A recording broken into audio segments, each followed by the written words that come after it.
Hello, fellow Mythrunians, and welcome to another weekly live stream.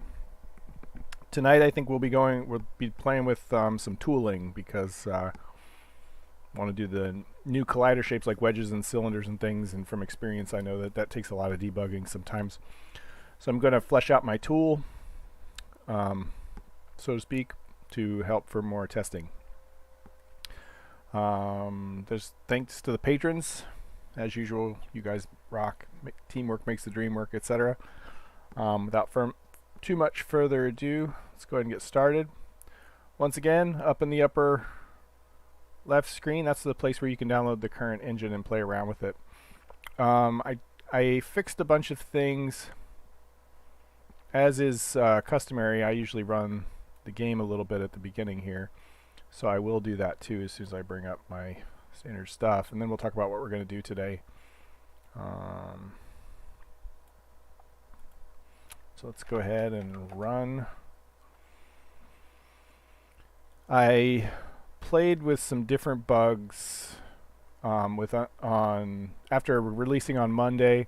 I played with a couple more bugs and with unsatisfying results. One took a really long time to fix, surprisingly long, and the other one, which most of you haven't noticed, but I was unable to fix it.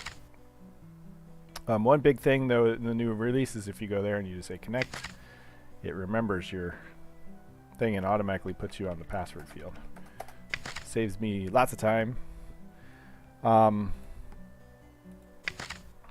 So let's just real quickly go over what did I change.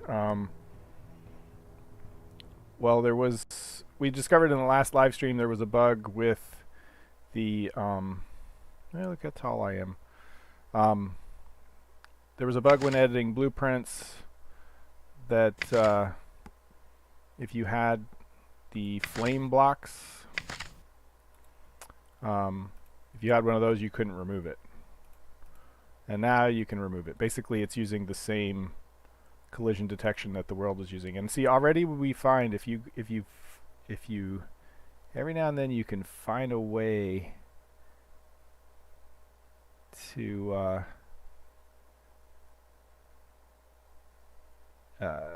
get it. You can kind of see it fly. See there, my mouse pointer has actually gone through that block and selected the one behind it. And so this is what I'm talking about. This is using the actual colliders that we're going to be using for the physics, and they've always got some weird, edge case where you can kind of make them fall through. And so this is where it's really good to have a testing tool that lets you mess with that. Other thing I fixed was many of you had noticed that if you had the block menu up and you had one of these guys open and then for some reason you closed it by hitting E, then it would leave that selector up and then the UI would get into a state where you could never use the mouse again. Well, that's fixed, and I did some other things to make that even less of a problem if something like that occurs in the future. There's a hotkey you can use. Control tab backspace will turn on the mouse even if the mouse shouldn't have been on, and Control tab backspace will turn the mouse off even if it should have been on, like now. So that lets you get out of those weird UI state. Man, look at that view. Yeah, I started making on the server. I started making a bridge from spawn over to my little house. I fixed some other things that don't show up here. Like the windows are green here, but really they're clear. If I upgrade the server, they'll show up clear. And some other mappings to far objects that I fixed. Anyway, that's sort of where the game is, and talking about colliders a second ago, that's where we leave off. So one of the things we have is the shaper tool, and this is the raw shaper tool here that doesn't have Mythruna's blocks in it. It's part of the MOS package, and this is what I use to sort of design the different block types in Mythruna. In the raw version, we don't really have any textures. It's just got a lot of colored blocks, but that's where I was able to use it to play with different textures and shapes you know, this was in my prototyping, and in Mythruna, it imports this tool and adds its own block types. But the point is still the same. We've got all of the stuff we would need if we wanted to do some various kinds of collision tests on shapes. I think I have ramps in here too. Yeah, wedges. So these, you know, the tricky ones.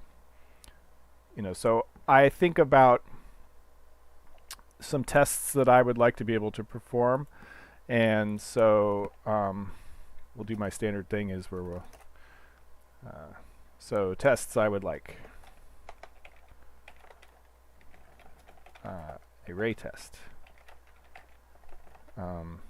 Show me where the mouse is pointing with collision point and normal. Let me save it. So that's the big thing, is like if you find like you're moving the mouse around and it's showing you the arrow and you move it to someplace and the arrow's pointing in the wrong direction or the collision's in the wrong direction, to be able to like save that, you know, exact position where I am, even if I rotated, it would rotate with this, so that I can look at it from different angles, so that when I think I fixed the bug, I can pull up that exact test again. That's what's going to be the key to these tests, is reproducibility. Another thing I want, sphere test. Drop random balls, see how they collide. Be able to pause, save, replay. So this is similar in that I want to have a mode where it just can drop balls from random directions to random, and so if I'm watching it and I see one of those balls hit in the wrong way, you know, I can pause it and I can run it back to find out exactly, and I can look at it from all sides. And then finally, in the first one that I'm going to implement is sphere test manually positioned. So this would be with be able to save positions for later. So this would be in the original Mythruna, I had one of these tests that I wrote at the time, and this would be to be able to position a ball, see where it collides, and then have some controls to like move that millimeter by millimeter to specific spots. So, you know, I could position one up in this corner and make sure that corner is colliding correctly. You know, I could position it on the edge, make sure the edge is colliding correctly. The other thing, this is sort of limited. It's just showing me the one block and a base set of blocks, and I can put a roof blocks on it, but it doesn't let me fill in any block I want around. And sometimes the physics engine, the colliders, they behave strangely right at the seams, and so if I had two wedge blocks next to each other, sometimes that behaves strangely, or if I have another cube back here or another wedge block, you know, abutting this one, they would behave strangely. And so the idea being that I could reconfigure, you know, blocks of neighbors and stuff. So what I started doing is sort of adding that to this tool, because it's already got everything else I need. It's already got the block lists, many of the editors I need, and it's already got this kind of platform for display. It doesn't let me configure all these different things, but that's another thing. So I added this colliders tab, and that's where we're going to start today. And I've already hooked up most of it, so it will show me a center block. I can turn on cell selectors, which let me change this. I can change this to whatever block I want. You know, so I can come around here and I can configure a bunch of specific blocks if I want to come down here and find that wedge again. So maybe a gray wedge. You know, so I can configure a specific set of blocks. Now the other thing is, I don't think we can zoom in and see. Yeah, we can. So the side of this triangle is still being shown, the side of this wedge. And that's because these two materials are different. Normally that side of the wedge would be hidden if these were the same material, but because they're different, it shows both of them, because it doesn't, this particular set of blocks doesn't know that this isn't transparent, for example. But regardless, sometimes these blocks are distracting, and see, where's the, there we go. So let's set this back to none. So when the when this side is masked off, the physics behave differently, precisely for the fact that if I had another wedge next to this, the seam behaves differently if there's a edge down here. If the ball was rolling along, it's slightly penetrating this surface and it will detect that lip. And so when there's two wedges next to each other, we pretend there's no side here.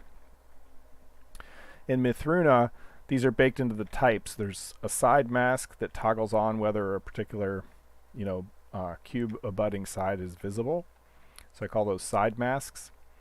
And so that's the other thing we want to be able to configure. It's not just the type, but which sides are on and off. But I kind of got this up to the point, the block set, or the colliders tab, where I can start adding my tests, or I can finish sort of configuring how to say what particular blocks are at what specific spot. I've kind of got it functional now, so I'm thinking for you guys, it's probably more interesting to see how I would build out these tests. Of course, that's also, I very much understand how this side mask panel will work, and I do not yet fully know how I want to organize those other 3 tests. I think there might have been a 4th test I had in mind. I just can't remember what it is off the top of my head. It's in my notes. So I'm trying to think, do we go with the less interesting but certainly to get done within the live stream, or I think we start on the more fanciful stuff, and I just have to be careful not to do too much that's going to waste, that I'm going to have to redo after the live stream. I've had a pretty good track record in the last couple live streams where I actually did work that I didn't immediately have to undo after the live stream. There's 2 things one gets out of a piece of code, and one is learning the process, and one is the actual code. And sometimes out of the live streams, I only get to learn the process part, and I end up have to, back out the code. All right. It's not good that my voice is already starting to go 15 minutes in. So let's start thinking about what that panel below is going to look like. We're going to want to be able to select 3 different editor types and have those pop in, because they're all going to have different settings, and whichever editor is selected is the one that's going to be doing stuff in the scene. So let us start thinking about that. I'm going to put this over here so we can still watch it for a second. If you're on the live stream, say hi. I know a couple people who normally make it weren't able to make it tonight, so going to be a low audience. If you have any questions about Mythruna or things, feel free to ask them in the chat there. Okay, so this is the this collider tab is what this collider tab menu state it controls. And so we want to add kind of another panel down here. Really another 2 panels. We want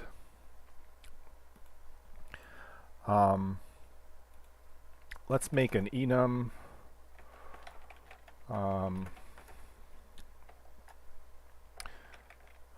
let's call it simulation type. And so we're going to have the ray spheres probe. We'll call that sphere, that final form, we'll call that a probe. It's a single sort of sphere.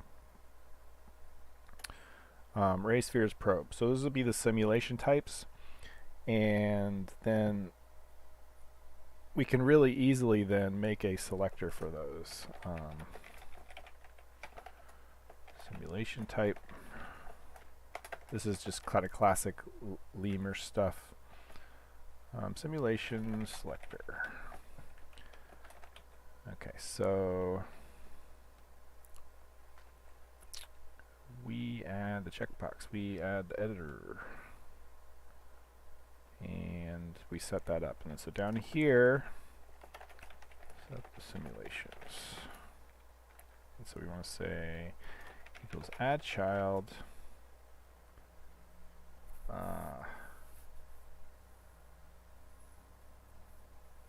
The thing is, yeah, I think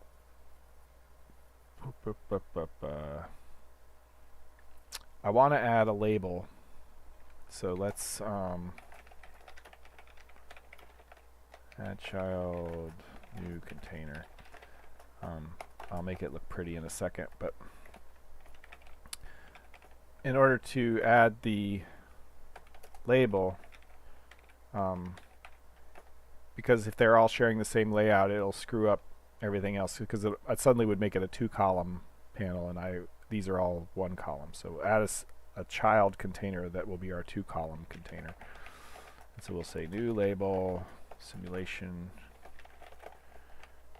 and then we can say properties add child new selector simulation type.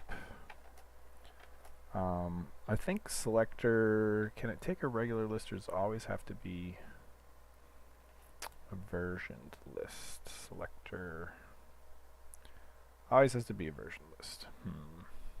It's unfortunate. That's just going to make this really ugly. New array list, our new versioned list. Let me do this.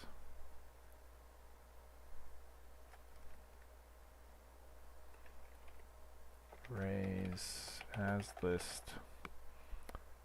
What did I call them? Simulation type values.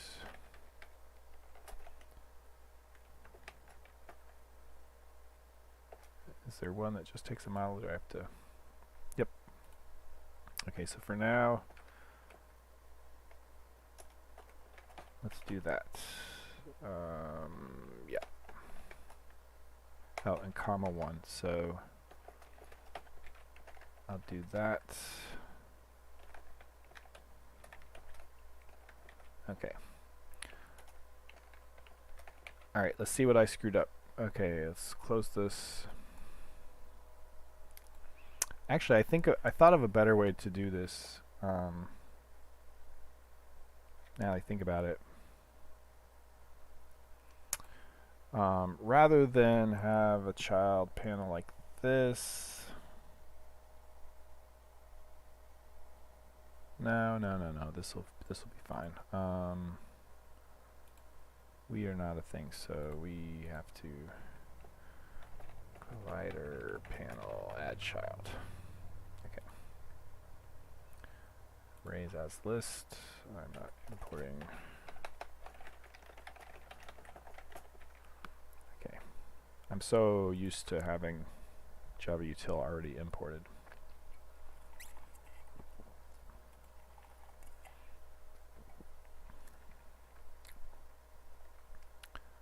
Alright, so we go over to colliders. Yeah, so we have the simulation, and we can say ray, spheres, probe.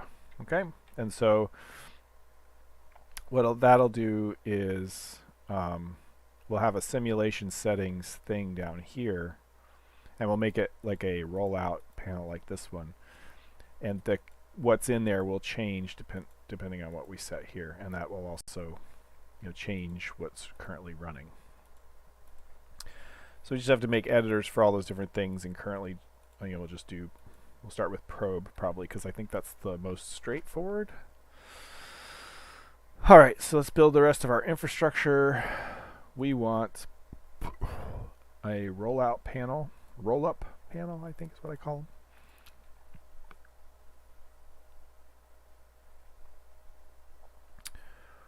Rollup panel, yep. Title, etc. Okay, so we will have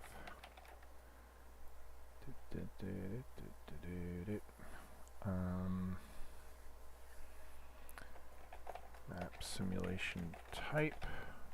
Simulation.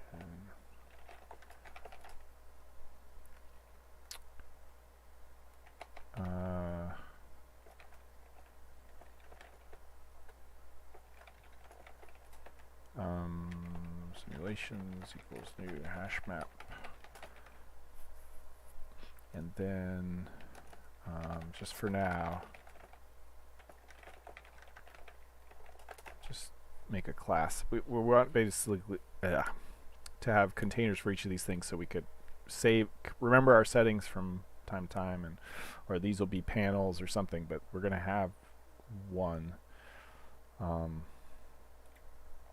And so for now, I'm just going to set up, let's have it to do that.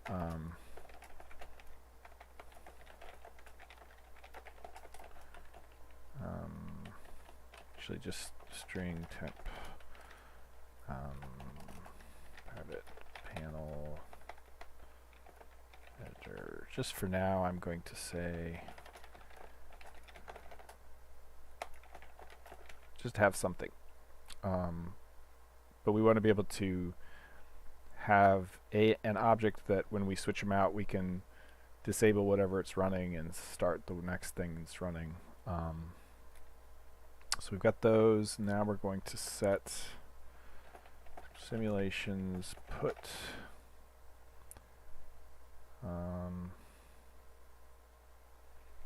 simulation type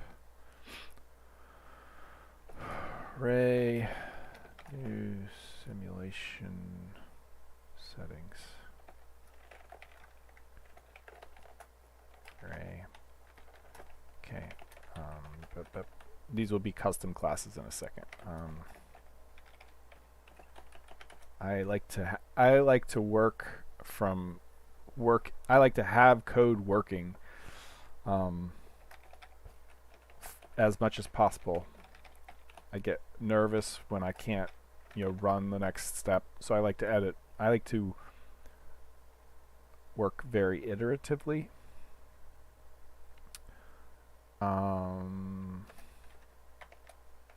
Okay, update. So now we're going to make the Rollup panel, and simulation selector. We can put all these together. Rollup panel simulation settings. Our sim panel. I'm tired of typing simulation out.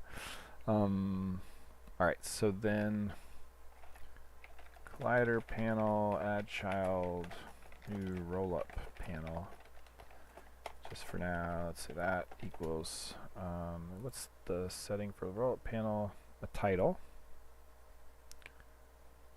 And it does want contents. I wonder if I can,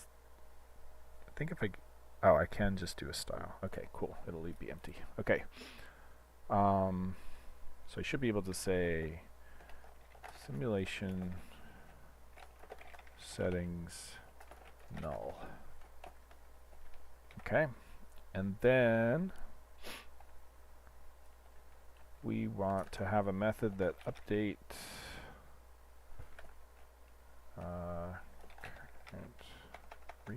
update current sim. Or reset current sim. There we go. Reset current sim. And so that would be, that'll be what we call when we detect that the selector has changed. Reset current sim. And so what we'll do, nope, we don't want that. We want to know private simulation settings current sim. Okay, and then what we'll do is have a method set current simulation. You know what? Let's just change simulation. Just simulation settings will be just simulation. It will be the thing that runs the stuff. Okay, simulation sim. Okay, if this current sim equals sim, we should not do anything. else this current sim equals sim. If this dot current sim is not equal to null, we want to tell the current sim you're going away, and if the new one is not null, we'll tell them they're coming. We don't have those methods yet, but that's just what I want to do. Also, yeah, and so in here, yeah, no, okay, so we'll public void attach, void release. Okay, so if there is already one,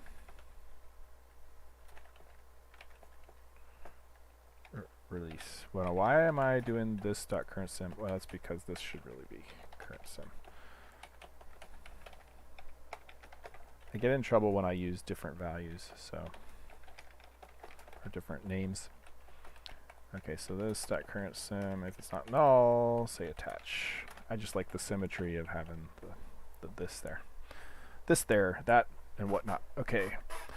And so in attach, we would say sim panel set contents editor, and in detach we would say sim panel set contents null. All right, and then whenever we detect that the simulation is changed, we would want to, instead of calling reset current sim, we would call simulations.get simulation selector get selected item, something like that, right? So we want to set the current in when we initially start up, whatever the selector wants to say as default, which is going to be that first one probably. We want to set the current simulation to whatever simulation we've set up for that. So, and then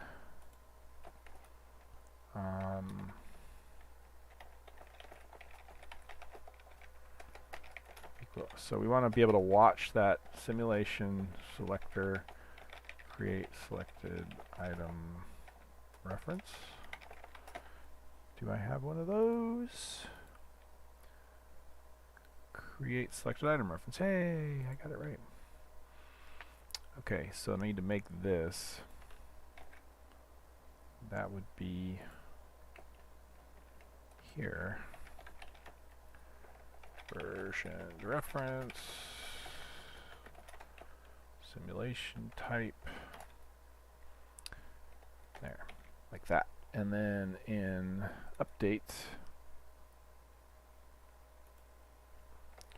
if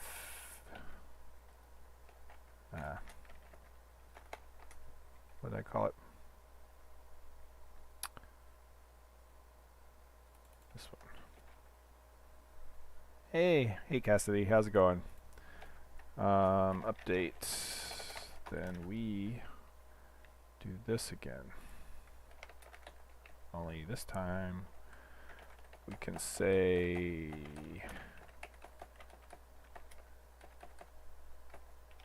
get. Okay. Cool. All right, let's see what I failed to write correctly.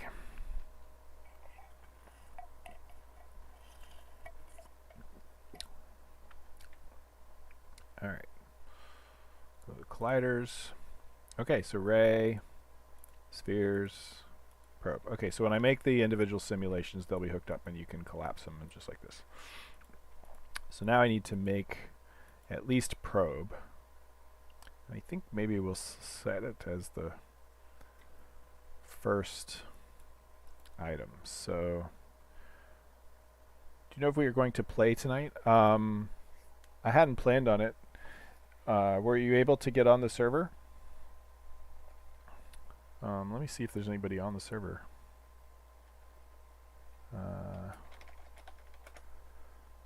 Nope.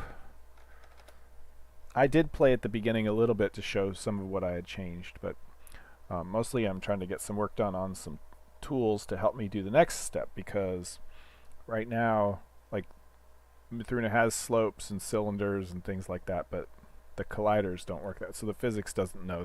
Physics still treats them like different sized cubes. So this weekend I'm going to start on fixing that, but I need some tools to test and simulate different things so I can test edge cases and so on and so forth. So link it's up here in the upper left corner. Should be up there. Mythruna.com/ what is it? Test engine build. I can't see where I am. Mythruna.com, Mythruna 2 engine test build. Password dragon. It's in, and it'll stay up there in every one of these videos.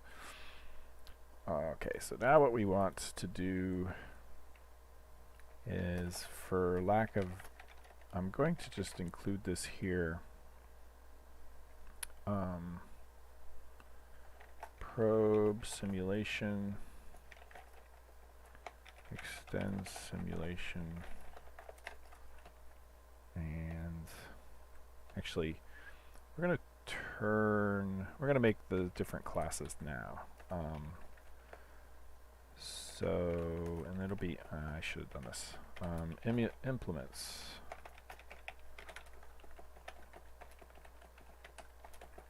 Okay, so probe simulator, so we want, I'm going to try, cool.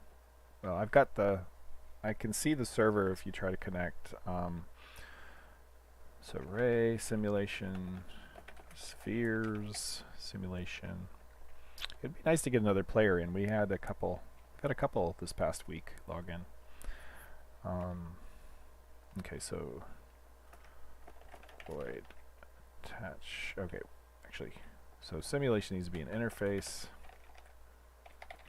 I need to cut and paste all this stuff to set these up. Again, I like to have working code, even if it's not complete. Oops. I like to be able to run and test things. So public attach, void detach. Okay, so we should be good there. And so we shouldn't need these anymore. We can just say ray, oops, spheres, probe. Okay, and all is right with the world. And now I need to fix these to say ray simulation, spheres simulation, probe simulation. Okay, so now it should look the same when I run this, but we're starting to, it is not abstract, does not override abstract method detach. Well, sure it is. Oh, I call it release. And I should be a good doobie and add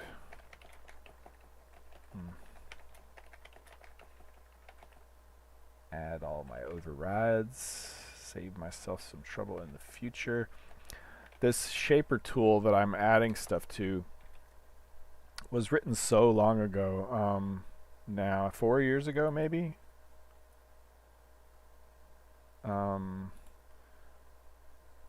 No, 2020. Must have been the beginning of 2020 though.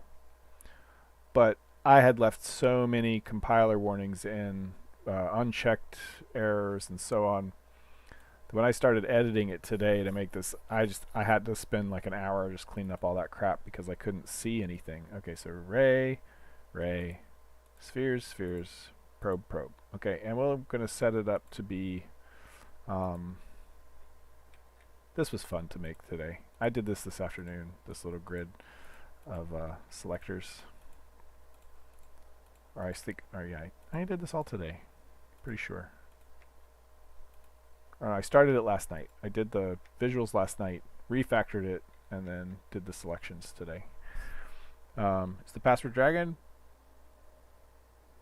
Password is dragon. So if you go to the link, put the dragon in, because it's a password protected link. If it doesn't prompt you, then you had already entered the password before. So it's just kind of a small hurdle for people to prove that they're really interested. And if you put the password in, that also gives you the Discord link if you want to join the Discord server.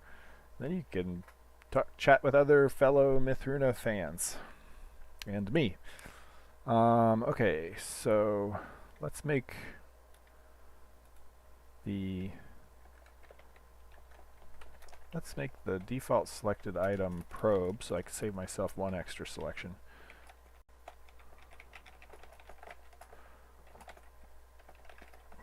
Probe.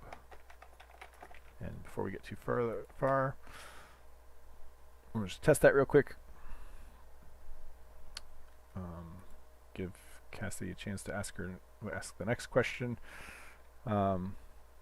Which link is the game? So in the upper left corner of this screen right now, there's Mythruna.com. What is it called? I can't see it on my screen. It's called Mythruna.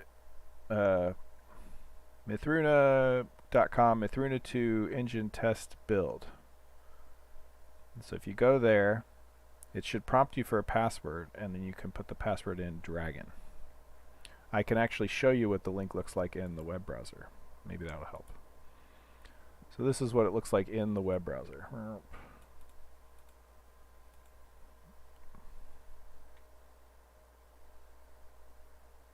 On that link. Oh, sorry. So if you scroll down, if you run on Windows, you want to grab this one, the Windows client. And then do what the instructions say. If you run on Linux, you can do this one. If you run on neither of those, then it's a little more complicated. You got to download this one, have Java installed, etc. If you run on Macs, you're going to have a problem, I think, because several Mac users have reported issues. Okay, what was I checking? Oh yes, if I go here, probe is selected. Cool. All right, we're good to go. Move this guy back down.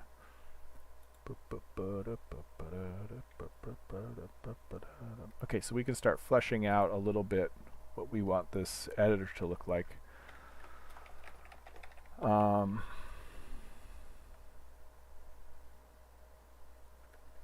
What thing is this? I can't see. Let me move. See, I can't see because the thing. What thing is the zip for Windows?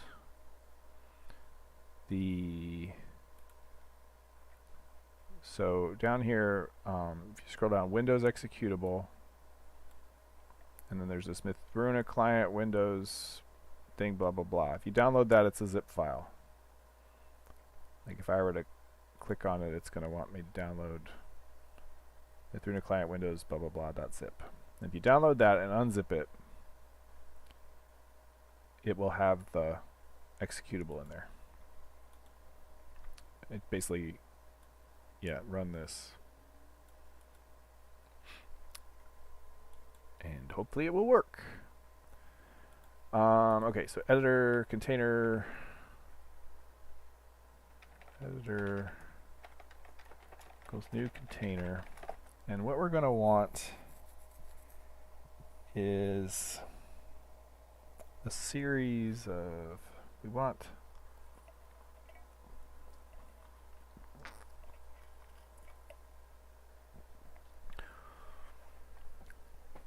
I think I'm going to go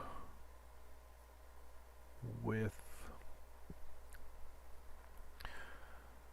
the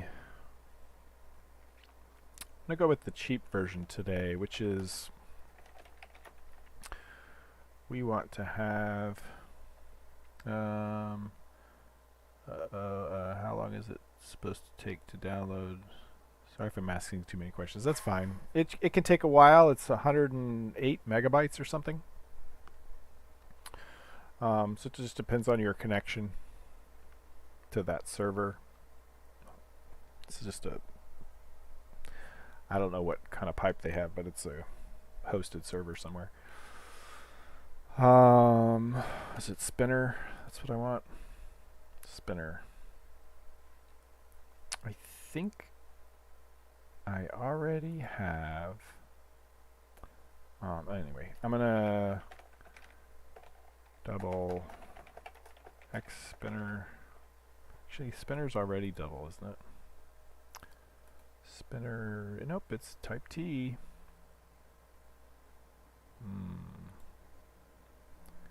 I think I already have editors set up for this.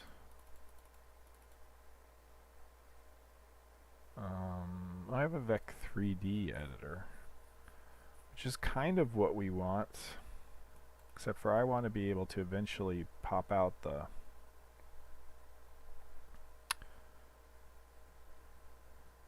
I'm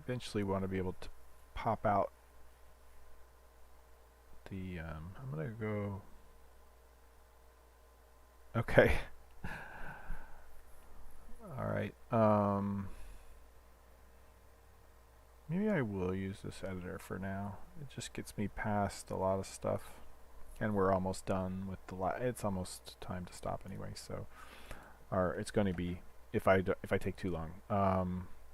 So we'll just do Vec3D editor position and editor dot add child new label position, and then editor dot add child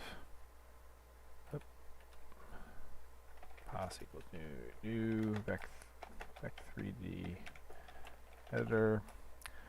Does it require anything? No, it does not require anything of me. Okay, so that should make a little position container. And actually, maybe it would be better to have these on separate lines. Let me see how I like that.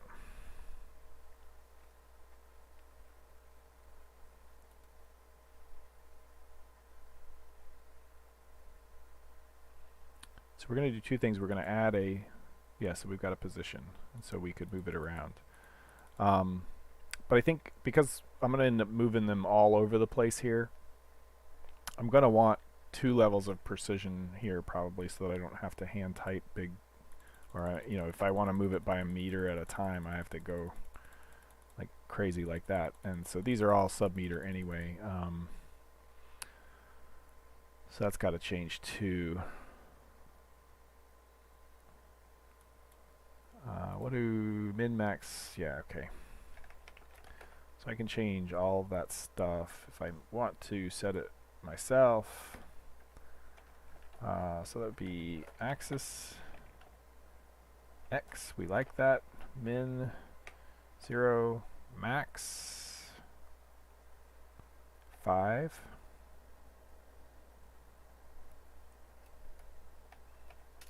Up.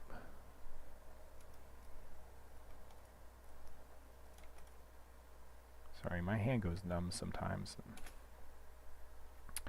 And we want to do millimeter level accuracy, millimeter level precision.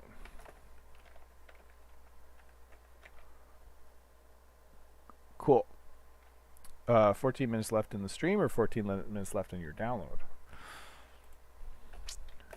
Your download should finish right about the time the stream finishes. Okay, I screwed something up.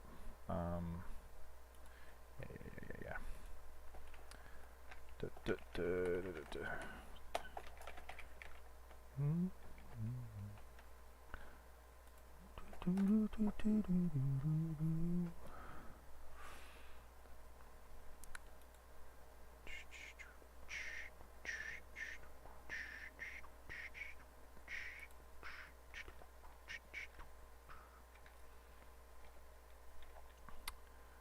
Okay, so yeah, I think I like it better there, and I should be able to go all the way up to, oops,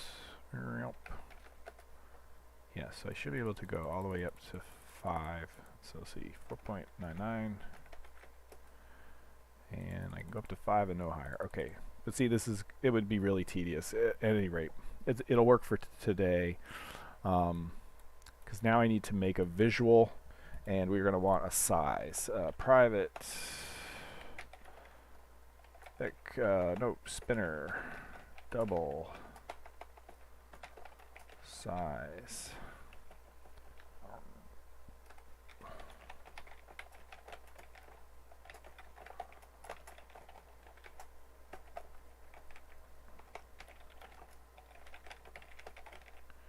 And I can steal what this is doing over here. The thing is, one of the things Lemur really lacks. Why aren't you using a game engine like Unity? Because I'm a Java developer and I wanted to write in Java. If Unity was in Java, I'd totally be over there. Although they hold your hands quite a bit, and I work at a really low level to make Mythruna. I think Mythruna would be very hard to make in a big game engine. Godot maybe might get out of my way enough. I do keep an eye on those guys though. But mostly because I'm a Java developer and that's where I prefer to work. Sequence model. Yeah, see? Just Lemur makes me set up a lot of stuff just to make a double spinner. So I'm going to steal a bunch of code because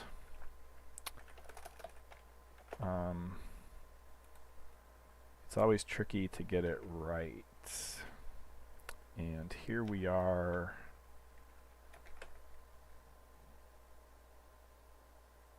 Yeah. Well, I mean, yeah, there's lots of reasons, good and bad and so on. The thing that's very attractive about like a Unity or a Unreal is being able to go to consoles, because I'd really love to run Mythruna on my PS5, and just doesn't look like Java's going to go there. I could potentially cross-compile it to, well, so the other thing is most of the game logic itself for Mythruna is written in Groovy, because I find that really easy to work with. You know, game level logic, I can add DSL-like features to make it just easier to write game logic, and create custom runtime types and objects and stuff. We've been over that in previous streams. I don't want to dive too far into it, but that also limits me too, because even if I compiled all of Mythruna's Java to native code, so it acted like a regular application, potentially there's a way I could get it on consoles that way, but then the Groovy code would still have to come over, and that's sort of more dynamic and so on, and it would be harder to compile to native code. Okay, range sequence. We want the size to never be smaller than 0.01, and I think but my hope is that one day the consoles will get a little better.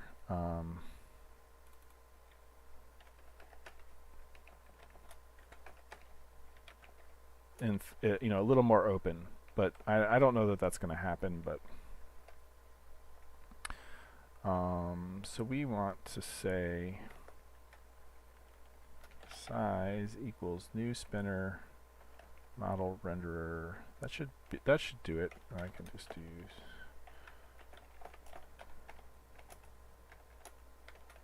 Let's see if that gives me what I want.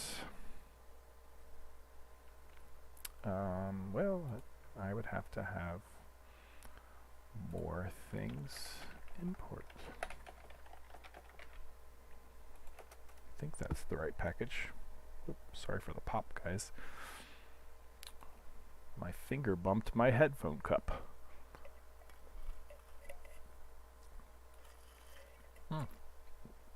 Cool deal. Okay, but I think we want to default to a better size. So what are these values? Default range model. I think it's min, max, current. So let's set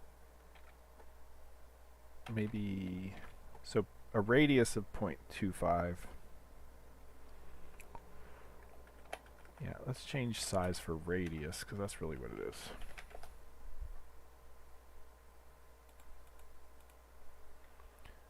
We use Java in my university. I like it at all, but I just find it boring, if that makes sense. Well,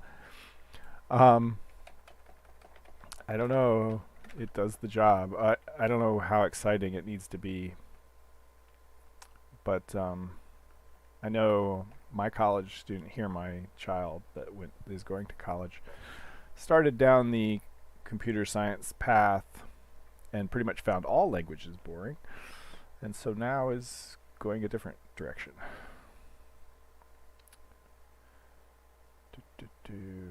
I came from the C assembly language world way back in the day and had taken some cues from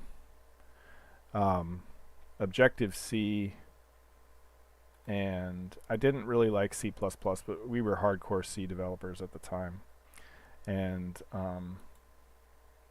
we had implemented a lot of object-like things, structs with function pointers and things in C. We had sort of a pattern that we used, and so when Java came out, it was a lot like what I had imagined an object-oriented programming language should be. And so it kind of fit my thinking already pretty well. So I like Java a lot. Java Amigo way back, Java 1.2. I actually did a little development on Java 1.1, but my first real meaty project was Java 1.2, and that was kind of a cool project. It was a software tool, desktop graphical tool to design microwave and cellular networks. So you got to plot where you wanted to put the towers, and then it would load terrain data, and you could see, the profile of the terrain and whether that's going to block the microwave beam. It was really neat stuff. Got to interact with GISs and things.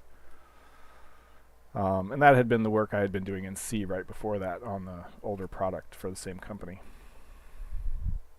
So it's cool stuff. So even back then, which was probably before some of you were born, I was doing geospatial maps stuff. Yeah, it's really neat. Got to work with some the microwave. So there's like microwave stuff. There's sort of propagation models. As the radio waves propagate and how they interact with the terrain and stuff. There's different math. I didn't understand the math. That was the engineers that do that stuff for a living. But there was one particular model we used that was named after one of the engineers that worked at that company that I worked for. So that was kind of cool. It was fun to take their, mathematically pure code and then turn it into something that would perform in our lifetime and stuff. Okay, so we've got the editor set up. I want to add a visual. So I'm going to have to import some more things. Nope, I got them. Everybody's already here because I'm all in one giant class right now. Okay, so sphere, geometry, geom. See, a hack and slash here. Sphere, new sphere. I think I just have to say, oh no, JMonkey is just going to want me to say lots of stuff. I got to say how many segments I want, blah, blah, blah, blah, blah. Samples, radius. I think probably 12.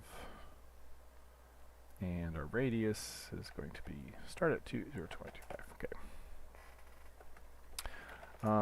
New geometry, sphere, probe. The only time I enjoy Java is when I built a thruster control rocket controller for it. Yeah. We, one of the guys I worked with, ironically at that same project I'm talking about where we did, the one just before it, the C project, his first Java experience, when I started working on microwave and cellular networks, first started doing it with their C product and then moved on to Java. One of the guys I had worked with there, he had contracted for NASA doing some work on one of their user interfaces, which was written in Java that controlled, like, I want to say it controlled the scheduling for the Hubble telescope or something. It was neat stuff. But yeah, Java, at least at the time, NASA was big into Java. Geom, set material. Okay, I'm gonna cheat. I like Lemur's ability to create a material from a color without having to worry about all the JMonkey engine details. True, let's make it lit. Get material. Okay, so that gives us that. And we want to say,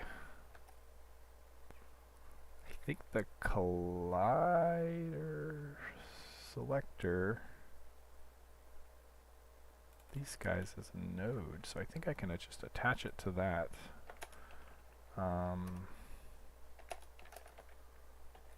Attach.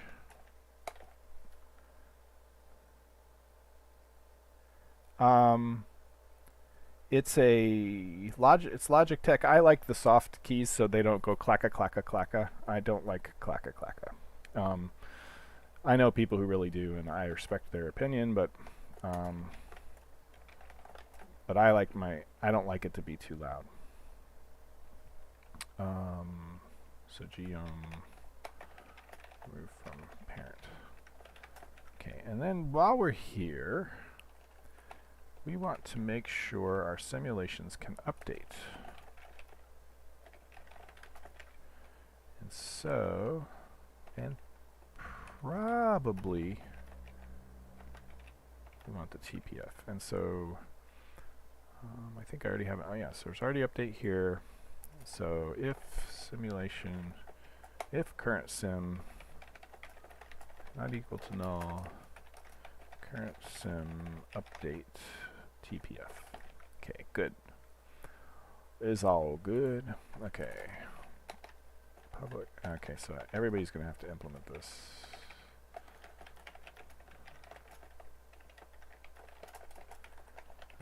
Okay. Yeah, the live stream would be crazy if I had one of those, like, okay, man, thanks for joining. Yeah, we're just about wrapping up here in a second anyway. I just wanted to see the sphere appear on screen, so I'm trying to like really hurry and get that done. So thanks for joining. Anyway, what I was going to say is, can you imagine what this live stream would be like if I had a mechanical keyboard that was really loud? You guys all would hear just tick-a-tick-a-tack, tick-a-tack all the time. Okay, so let's just blindly set local translation. We won't even bother to okay, just yeah, just 1 second. It'll only take me a second, presumably. Okay, so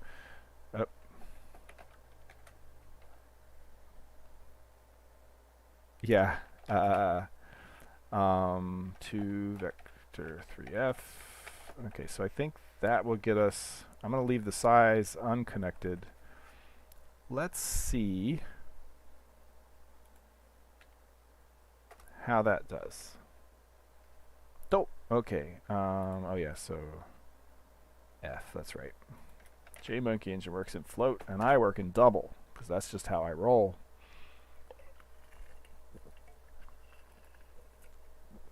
Yeah, after working with geospatial stuff, I have real problems doing anything in float anymore.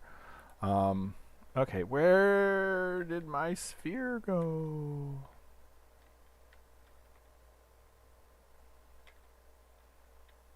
Is it inside? Nope. Okay, real quick debugging. Let's see, we'll do my Kilroy debugging. Geom pass, geom get world translation. Okay, all that good. Make sure I didn't do something stupid. We got material. And we didn't start out the... Well, it should be 0, 0. That's fine for now. Tick a tick attack, tick a tick attack.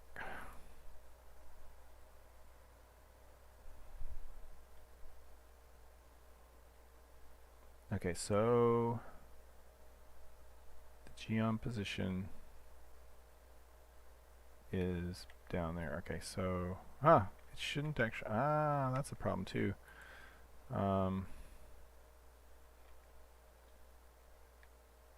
Where did my sphere go? Why is it not showing up? It's definitely in the world.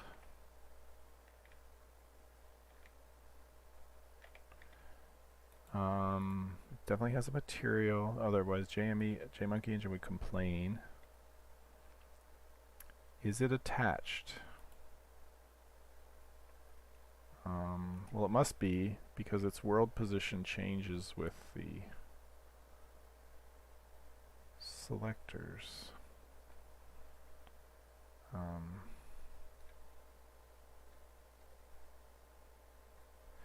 Yeah, except for it's only 0.25.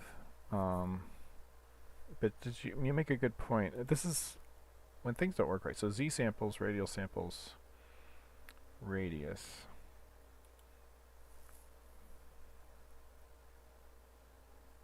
So why doesn't it show up?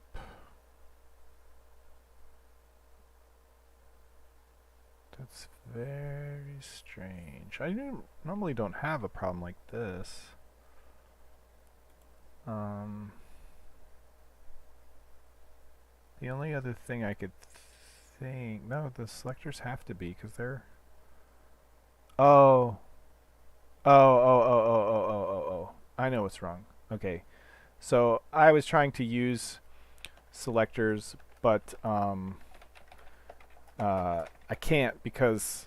Here, I'll show you. This is actually working, but the selectors can be turned on and off.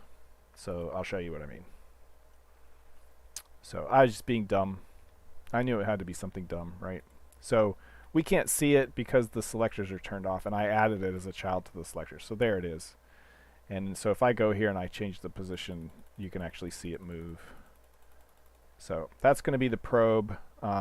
Really, we'd want it to be like 2.5, 1.5, and 2.5. And so now it's inside that block if I move it up. Yeah, see, I also wish Lemur let me... Yeah, so see, now I can do probing. But the problem is, like, I attached it to the grid, so if I turn the grid off, it goes away. So I just need to make a new route. It's always the small things. You know, I think that grid looks cool. It's just distracting while it's here, you know. But that lets me select different block types. Yay. So anyway, I've got the basis for this. I'll be able to... I think I'll have at least probe working this weekend. I hope to have ray working. Probe and ray are like the critical ones to test this stuff out. And the reason this is so critical to get these set up is I mentioned before that NPCs are going to need ramps and things, otherwise they won't be able to navigate the world properly because they're not necessarily... I mean, it's silly to make them have to climb up a block or two just to go about their business. And so I need to make sure that the physics engine works right for them. But also when I started working out the designs for the item editor that lets you assemble multiple blueprints together into an item, it occurred to me that it'd be really nice if you could attach things right to the surface, you know, at least for the colliders. And so if you had a ramp, you know, as part of your model and you wanted to attach something to it, you know, facing up, it'd be nice if you could just click that and do it. Whereas it won't work right now because everything's a cube to the physics engine. So anyway, cool. Got this working. I think this is starting to look like something. As we used to say when my kids were little building Lego, starting to look like something. All right, guys. So let me exit out that. I'm going to, let's see, where is my, oh, OBS is down here. So let's run the thank you screen. Thanks for joining. I hope there was a little bit of drama there at the end, but I think we'll make some progress, and I will catch you guys next time. Gonna thank the patrons one more time, and I will catch you next week. And if you're on the Discord, I'll say hi on the Discord. But same bat time, same bat. No, actually, we won't be doing a live stream on Friday because my younger child, my high school senior's in a play that I got to go see, or I want to go see. But we'll see what I can do, but I'm kind of booked that whole weekend. So thanks for joining. I will catch you guys next time. See you online. And go forth, be productive, and so on. Hey, Romcram. Thanks. Bye.